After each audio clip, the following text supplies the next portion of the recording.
l'initiative du programme des Nations Unies avec le parrainage de l'Union africaine, EBA-FOSA est un cadre de réflexion et d'action qui propose une approche différente, plurielle et participative autour des questions du changement climatique. En ce sens, un atelier national d'information et de sensibilisation sur l'approche et les opportunités d'EBA-FOSA pour le Bénin, dont la cérémonie officielle s'est faite à l'Infosec de Cotonou.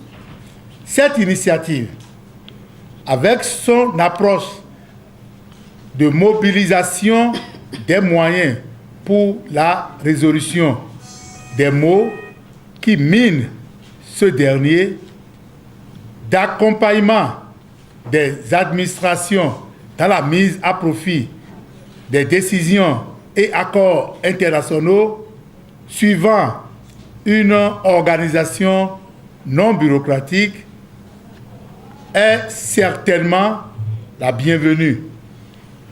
La vocation de l'EBA-FOSA de veiller à la qualité, à l'efficacité et au pragmatisme dans ses actions constitue, en plus des éléments qui renforcent sa crédibilité. Vous vous rappelez que depuis novembre 2016, nous avons installé la branche nationale d'EBA-FOSA au Bénin. EBA-FOSA étant une stratégie alternative que le Programme des Nations Unies pour l'environnement, le PNUE, a initié depuis juillet 2015 pour pouvoir contrer les questions du changement climatique. Non seulement contrer, mais aussi transformer cette difficulté qui affecte principalement l'agriculture au Bénin et la sécurité alimentaire en Afrique, mais aussi en faire une opportunité. Comment est-ce que nous pouvons convertir la question des changements climatiques en opportunité pour l'Afrique en général et pour le Bénin en particulier? En réalité, c'est ça le travail que EBA-FOSA est en train de faire à travers l'Afrique. Et comme vous le savez déjà, c'est déjà dans 40 pays d'Afrique. Et comme par hasard, il y a quelques jours, quelques mois, 6 pays ont été classés parmi les meilleurs qui sont en train d'avancer. Et le Bénin faisait partie de ces 6 pays. Plusieurs heures durant, des panels ont été animés et dont l'intérêt des participants était réel. Comment allons-nous organiser par rapport à votre vision, pour que effectivement ces différentes initiatives et projets-là puissent connaître leur succès? Je n'ai pas bien perçu le fonctionnement de EBA-FOSA sur le terrain. Je voudrais savoir la base de EBA-FOSA au Bénin et il faut, c'est-à-dire pour adhérer, est-ce qu'il y a des souscriptions?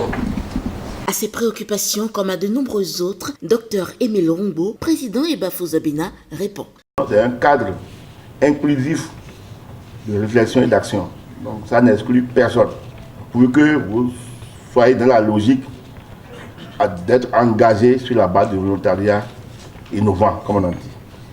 Et il y a quelqu'un qui a demandé comment faire pour que des initiatives concernant du pain mixte, emballage, 50 fours connaissent le succès. C'est pourquoi on est là. Si on définit ici maintenant qu'est-ce qu'il faut faire, on peut mettre ça en forme et faire la démarche vers la résolution de problème. Le fonctionnement de EBA-FOSA sur le terrain. EBA-FOSA n'est pas, comme on a dit, c'est pas une ONG. Quelqu'un demande si c'est une ONG, quel est le statut. On a dit que c'est une plateforme, un cadre de réflexion. Quand on a des actions à mener, EBA-FOSA peut réunir, peut identifier des gens par qui faire le travail. Énergie, ce type de membres. Les acteurs décideurs politiques, est-ce qu'il y a des acteurs saisonniers? Oui, il peut y avoir des acteurs saisonniers. C'est souvent le moment où on a besoin des acteurs qu'on les utilise.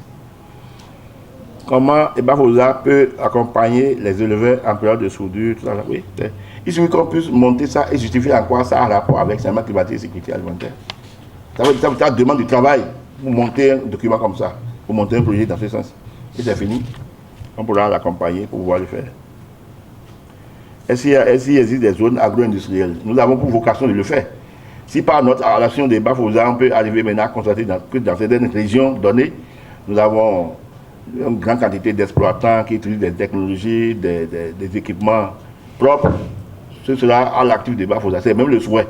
Donc, on pense qu'en évoluant, on doit parvenir à des zones agro-industrielles durables. Cette journée d'information a connu son terme par le mot de clôture du représentant de la Convention cadre des Nations Unies sur les changements climatiques. Le Bénin aujourd'hui a des obligations et cette obligation c'est la contribution déterminée au niveau national et nous ne pouvons pas le faire sans les autres parties, le secteur privé, la société civile et toutes les parties prenantes.